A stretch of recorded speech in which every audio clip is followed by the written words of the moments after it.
Chapitre 47. La nuit à Gadara et le départ. C'est le matin, un matin de mars. Aussi éclaircies et nuages se succèdent dans le ciel. Mais il y a plus de nuages que d'éclaircies, et ils tendent à couvrir le ciel. Un air chaud souffle par à coups syncopés, et il rend l'atmosphère lourde en la voilant d'une poussière venue peut-être des régions du haut plateau. « Si le vent ne change pas, ce sera de l'eau, » dit sentencieusement Pierre en sortant de la maison avec les autres. En dernier lieu, sort Jésus, qui a pris congé du maître de maison qui sort avec lui. Il se dirige vers une place. Après quelques pas, ils sont arrêtés par un officier romain accompagné de soldats. « C'est toi, Jésus de Nazareth ?» ?»« Oui. »« Que fais-tu ?»« Je parle aux foules. »« Où ?»« Sur la place. »« Des paroles séditieuses ?»« Non, des préceptes de vertu. »« Attention, ne mens pas. Rome en a assez de faux dieux. »« Viens toi aussi, tu verras que je ne mens pas. » L'homme qui a logé Jésus sent qu'il doit intervenir. Mais depuis quand tant de questions à un rabbi? Il est dénoncé comme séditieux. Séditieux? Lui? Mais tu te trompes, Marius Sévère. C'est l'homme le plus doux de la terre. C'est moi qui te le dis. L'officier hausse les épaules et répond. Cela vaut mieux pour lui. Mais c'est ainsi qu'on l'a dénoncé au centurion. Va, donc, il est prévenu. Et il fait un demi-tour pour s'en aller avec ses subalternes. « Mais qui cela peut être? Moi je ne comprends pas, » disent plusieurs. « Ne cherchez pas à comprendre, » répond Jésus, « c'est inutile. Allons, pendant qu'il y a beaucoup de monde sur la place. Après, nous partirons également d'ici. » Ce doit être une place plutôt commerciale. Ce n'est pas un marché, mais presque, car elle est entourée de magasins où sont entreposées des marchandises de toutes sortes, et une foule de gens y viennent. Aussi, il y a beaucoup de monde sur la place, et quelqu'un fait signe que c'est Jésus, et tout de suite le Nazaréen est entouré. Il y a des gens de toutes classes et de toutes nationalités, certains venus par vénération, les autres par curiosité. Jésus fait signe qu'il va parler. « Écoutons-le » dit un Romain qui sort d'un magasin. « Est-ce que ce sera pour entendre une lamentation ?» lui répond un camarade. « Ne le crois pas, Constance, il est moins indigeste que l'un de nos rhéteurs habituels. » Paix à ceux qui m'écoutent. Il est dit dans Esdras, dans la prière d'Esdras, « Et que dirons-nous maintenant, ô notre Dieu, après ce qui est arrivé ? Que si nous avons abandonné tes commandements, ceux que tu nous as intimés par l'intermédiaire de tes serviteurs. »« Arrête-toi, toi qui parles, le sujet, c'est nous qui te le donnons !» crie une poignée de pharisiens qui se fraient un chemin au milieu de la foule. Presque aussitôt réapparaît l'escorte armée et elle s'arrête dans le coin le plus voisin. Les pharisiens sont maintenant en face de Jésus. « C'est toi le Galiléen ? Jésus de Nazareth ?» ?»« Oui. »« Loué soit Dieu, que nous t'ayons trouvé. » Vraiment, ils ont des visages si haineux qu'ils ne semblent pas heureux de la rencontre. Le plus âgé parle. « Nous te suivions depuis plusieurs jours, mais nous arrivions toujours après ton départ. »« Pourquoi me suivez-vous ? Parce que tu es le maître et que nous voulons être éclairés sur un point obscur de la loi. » Il n'y a pas de point obscur dans la loi de Dieu. En elle, non, mais mais sur la loi sont venus les ajouter, comme tu dis. Et ils ont créé l'obscurité. De la pénombre, tout au plus, et il suffit de tourner son intelligence vers Dieu pour la dissiper. Ce n'est pas tout le monde qui sait le faire. Nous, par exemple, nous restons dans la pénombre. Tu es le rabbi. Aide-nous donc. Que voulez-vous savoir ? Nous voulions savoir s'il est permis à l'homme de répudier pour un motif quelconque sa propre femme. C'est une chose qui arrive souvent, et chaque fois cela fait du bruit ou cela arrive. Les gens s'adressent à nous pour savoir si cela est permis, et nous répondons suivant les cas. En approuvant le fait accompli 90 fois sur 100. Pour les 10% que vous n'approuvez pas, il s'agit des pauvres ou de vos ennemis. Comment le sais-tu? Parce qu'il en arrive ainsi dans toutes les choses humaines, et j'ajoute une troisième classe, celle où si le divorce était permis, il se justifierait davantage, celle des cas pénibles, tels qu'une lèpre incurable, une condamnation à vie ou une maladie honteuse. Alors pour toi, ce n'est jamais permis? Ni pour moi, ni pour le Très-Haut, ni pour aucune âme droite.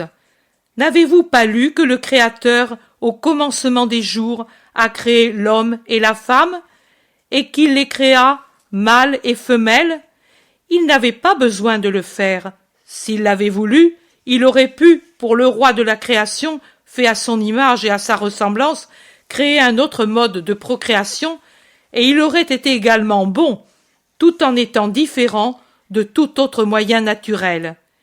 Et il dit, c'est pour ce motif que l'homme quittera son père et sa mère et s'unira avec la femme, et les deux seront une seule chair. Dieu les a donc unis en une seule unité.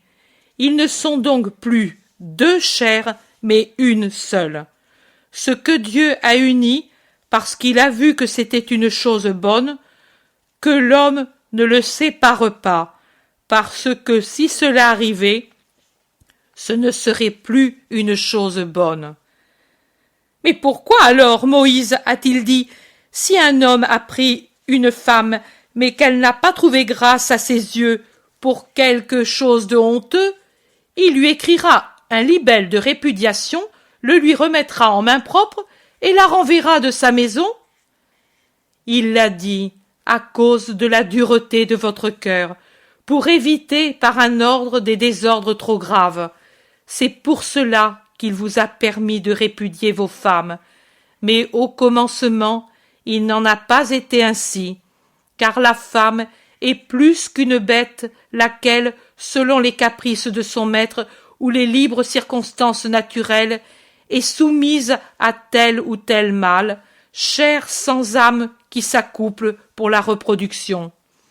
Vos femmes ont une âme comme vous, et il n'est pas juste que vous la piétiniez sans compassion. S'il est dit dans sa condamnation, tu seras soumise au pouvoir de ton mari, et lui te dominera, cela doit se produire selon la justice et non selon la tyrannie qui lèse les droits d'une âme qui est libre et digne de respect.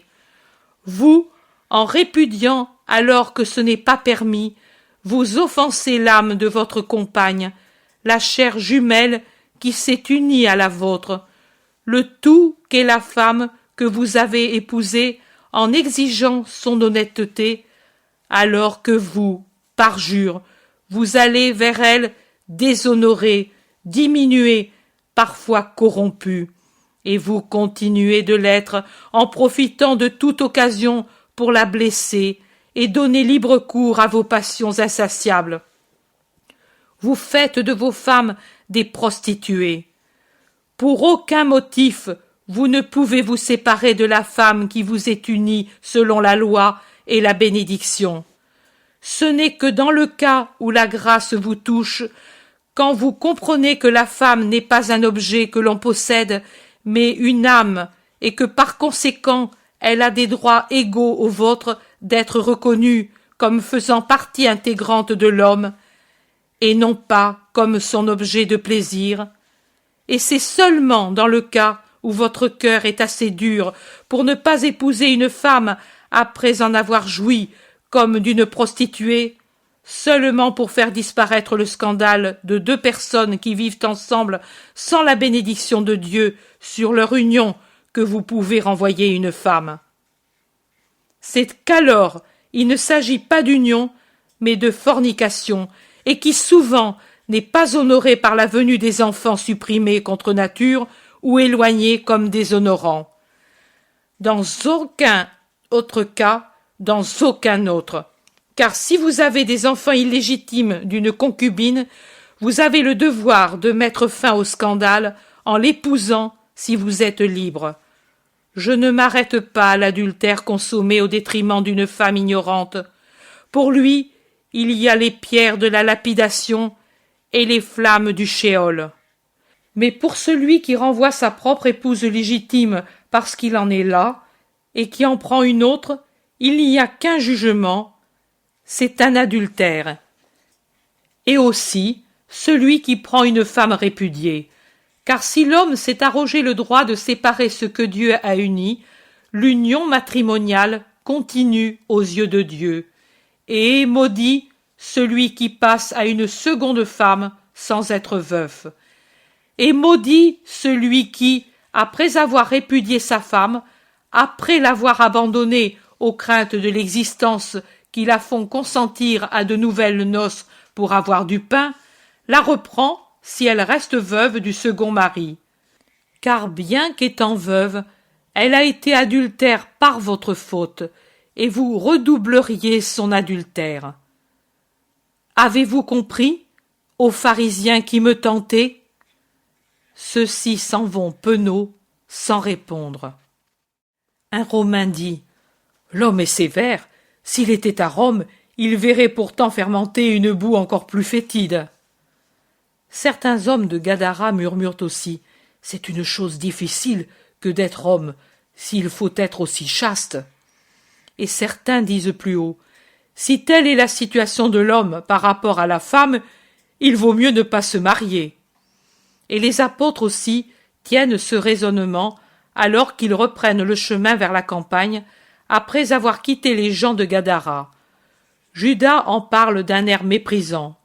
Jacques en parle avec respect et réflexion. Jésus répond à l'un et à l'autre. Ce n'est pas tous qui comprennent cela, ni qui le comprennent comme il faut.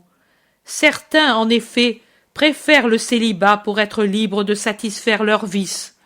D'autres, c'est pour éviter la possibilité de pécher, en n'étant pas de bons maris. Mais il y en a seulement quelques-uns auxquels il est accordé de comprendre la beauté d'être exempt de sensualité, et même d'un désir honnête de la femme. Et ce sont les plus saints, les plus libres, les plus angéliques sur la terre. Je parle de ceux qui se font eunuques pour le royaume de Dieu. Parmi les hommes, il y en a qui naissent tels, d'autres que l'on rend tels. Les premiers sont une monstruosité qui doit susciter la compassion. Pour les seconds, c'est un abus condamnable. Mais il y a enfin la troisième catégorie, celle des eunuques volontaires qui, sans se faire violence et par conséquent avec un double mérite, savent adhérer à la demande de Dieu et vivent comme des anges pour que l'autel délaissé de la terre ait encore des fleurs et de l'encens pour le Seigneur. Ces derniers refusent de satisfaire la partie inférieure de leur être pour faire grandir la partie supérieure par laquelle ils fleurissent au ciel dans les parterres les plus proches du trône du roi. Et en vérité, je vous dis que ce ne sont pas des mutilés, mais des êtres doués de ce qui manque à la plupart des hommes, non pas les objets d'un mépris imbécile, mais plutôt d'une grande vénération. Que le comprenne celui qui doit le comprendre et le respecte s'il le peut. Ceux qui sont mariés parmi les apôtres chuchotent entre eux. « Qu'avez-vous » demande Jésus. « Et nous, dit Barthélemy au nom de tous, nous ne savions pas cela, et nous avons pris femme, mais il nous plairait d'être comme tu dis. » Il ne vous est pas défendu de l'être désormais.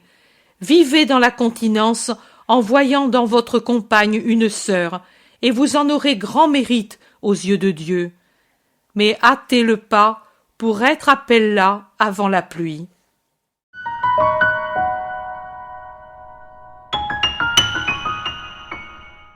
L'intérêt pour les écrits de Maria Valtorta ne cesse de grandir. Et les fruits récoltés, vocation, conversion, sont immenses. Visionnaire de la vie du Christ, de la conception de Marie jusqu'au début de l'Église, sa description des personnages, de leur psychologie, la précision des lieux où ils évoluent, des coutumes et mœurs de l'époque, est proprement sidérante et à ce jour inégalée.